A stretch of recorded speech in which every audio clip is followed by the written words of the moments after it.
ભાવનગરના ઉમરાળા તાલુકાના ગ્રામ્ય પંથકોમાં ચોરોનો આતંક સામે આવ્યો છે। હળમતાળા, દડવા, વાંગદ્રા, તરપાડા સહિતના ગામોમાં છેલ્લા ઘણા સમયથી તસ્કરો, ઘરફોડ અને પશુ ચોરીનો આતંક છે। 5 થી વધુ ઘરોમાં તસ્કરો ચોરી કરીને ફરાર થયા હોવાની જાણકારી, જેના સીસીટીવી ફૂટેજ સામે આવ્યા છે। જેના પગલે ઉમરાળા પોલીસ અને 70 થી વધુ જીઆરડી સભ્યો દ્વારા ગ્રામ્ય વિસ્તારમાં રાત્રિના સમયે રાઉન્ડ ધ ક્લોક પેટ્રોલિંગ કરવામાં આવી રહ્યું છે। બીજી તરફ કડકડતી ઠંડીમાં પશુઓને બચાવવા ગ્રામજનો ઉજાગરા કરવા મજબૂર બન્યા છે।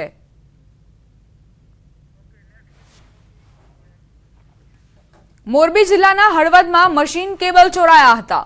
ચરાડવા ગામે ખેડૂતોના પાણી ખેંચવાના 6 મશીનના કેબલ ચોરાઈ જવાની પોલીસને ફરિયાદ મળી, ત્યારે ગ્રામજનો દ્વારા કેબલ વાયર સળગાવતા 2 ઈસમોને ઝડપી પાડવામાં આવ્યા, જ્યારે અન્ય એક ઈસમ ત્યાંથી નાસી છૂટ્યો હતો।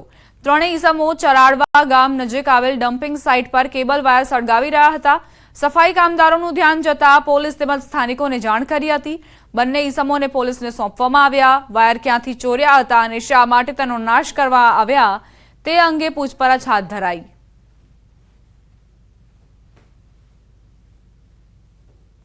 જે કેબલ ચોર તેને પોલીસનો પણ કોઈ જાતનો ખોફ નથી, કારણ કે ધોરા દિવસે કેબલ જાહેરમાં હરગાવીને ચોરી કરીને લાવીને તો એના માટે અમારે તો એટલી જ પીઆઈ અથવા તો એસપી સાહેબની એક જ અરજદારને રજૂઆત અમારી છે તે આમાં સખ્ત ને સખ્ત કાર્યવાહી થાય અને બીજી વખત આવા કોઈ ચોરીના કે કેબલ ચોરના કોઈ બનાવ ન બને એવી અમારી અને ગામ લોકો વચ્ચે અમે રજૂઆત કરી।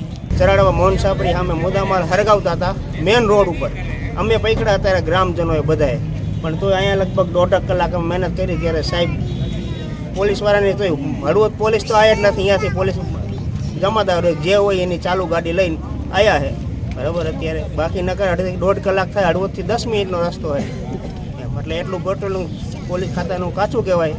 કેબલ હરગાવે હું અહીંયા આવ્યો ને તો બોલેરો ગાડી હતી એ વહી ગઈ અને પછી આ ભાઈને બેહાડી રાખ્યો, પછી મેં જમાદારને જાણ કરી, જમાદાર કે હમણાં આવી એમ તેમ કરતાં ગામ લોકોને ટોરા ભેરા થયા। અત્યારે હાલમાં પોલીસ આવ્યા છે અને એમાં પોલીસવાળાને સોંપી દીધું। લોકોને છેતરપિંડી હાલ નવા કિમિયા અપનાવી રહ્યા છે, ત્યારે હવે કેટલાક શખ્સો મોરબીની યદુનંદન ગૌશાળાના નામે છેતરપિંડી કરવા સક્રિય થયા છે। પ્રતિષ્ઠિત યદુનંદન ગૌશાળાના નામે સ્કીમની જાહેરાત કરી તેમજ લકી ડ્રોના ઇનામોની જાહેરાત સાથે પોસ્ટર સોશિયલ મીડિયામાં વાયરલ કર્યા। સમગ્ર મામલે ગૌશાળાના સંચાલકે ખુલાસો કર્યો છે। તેમણે કહ્યું કે આ પ્રકારની કોઈ સ્કીમ યદુનંદન ગૌશાળા દ્વારા યોજવામાં નથી આવતી અને યોજવામાં આવશે પણ નહીં। કોઈ ગૌશાળાના નામે દાન લેવા આવે તો દાન કરતા પહેલા ફોન કરી જાણ કરે। યદુનંદન ગૌ સેવા ટ્રસ્ટ નામે કોઈ દિવસ આપણે ફાળા બહાર કર્યા નથી અને કરવા માંગતા પણ નથી। બીજી વસ્તુ, અત્યારે લગીને જે યદુનંદન ગૌશાળા નામે કોઈ પણ આપની કોઈની પાસે આવે ફાળો લેવા તો મહેરબાની સંસ્થાનો અમારો વ્યક્તિગત મારો નંબર છે, એમાં જાણ કર્યા વગર મહેરબાની કોઈને ફાળો આપતા નહીં। આ સંસ્થા દ્વારા કોઈ ફટાકડાનો સ્ટોલ, મકર સંક્રાંતિએ કોઈ માંડવા, બીજા કોઈ પહોંચબુક લઈને ક્યાંય ફરવું એવું આજ 24 વર્ષની અંદરમાં કર્યું નથી અને કરતા પણ નથી અને કરવા માગતા પણ નથી। પુષ્પા ફિલ્મની જેમ કિંમતી લાકડાની ચોરીના આંતરરાષ્ટ્રીય રેકેટનો પર્દાફાશ થયો। સુરત વન વિભાગે ખેરના લાકડાની ચોરી કરી દેશના અલગ અલગ રાજ્યોમાં ફેલાયેલા કૌભાંડનો ભાંડાફોડ કર્યો। સુરત, તાપી, નવસારી, ભરૂચ, ડાંગ, નર્મદાના જંગલોમાંથી અનામત કેટેગરીમાં આવતા ખેરના ઝાડ કાપી લાકડા સગેવગે કરવાના મસમોટા રેકેટનો પર્દાફાશ થયો। 16 જૂને માંડવી તાલુકામાંથી ખેરના લાકડા ભરેલી ટ્રક ઝડપાઈ હતી, જેમાં ટ્રક ડ્રાઈવરની પૂછપરછ કરતા તેનો જવાબ સાંભળીને વન વિભાગના અધિકારીઓના પગ તળેથી જમીન સરકી ગઈ। દક્ષિણ ગુજરાતમાંથી ખેરનું લાકડું મધ્યપ્રદેશના અલીરાજપુર લઈ જઈ ત્યાંથી સમગ્ર વહીવટ કરાતો હોવાનું સામે આવ્યું હતું। 4 વર્ષથી એમપીમાં ખેરના લાકડા ચોરીનો ગેરકાયદે વેપલો ધમધમી રહ્યો હોવાનો ખુલાસો થયો। વન વિભાગની ટીમે પાડેલા દરોડામાં મધ્યપ્રદેશના ડેપોમાંથી 5.13 કરોડની કિંમતનું 2055 મેટ્રિક ટન લાકડું મળી આવ્યું હતું। હરિયાણાના કરનાલ ખાતે, આ ચિપકોલ ખાતે રત્નાગીરીની અંદર આ બધા આપણા જે ખેરના લાકડા છે એની પ્રોસેસ કરીને લોકો બિસ્કિટ બનાવે, કેમિકલ રૂપમાં એને ડ્રમમાં ભરે અને આખો વિદેશમાં સપ્લાય કરે। એટલે આંતરરાષ્ટ્રીય આખું કૌભાંડ અમારા વન વિભાગે પકડી પાડ્યું છે અને એને હાલ તપાસ પણ ચાલી રહી છે।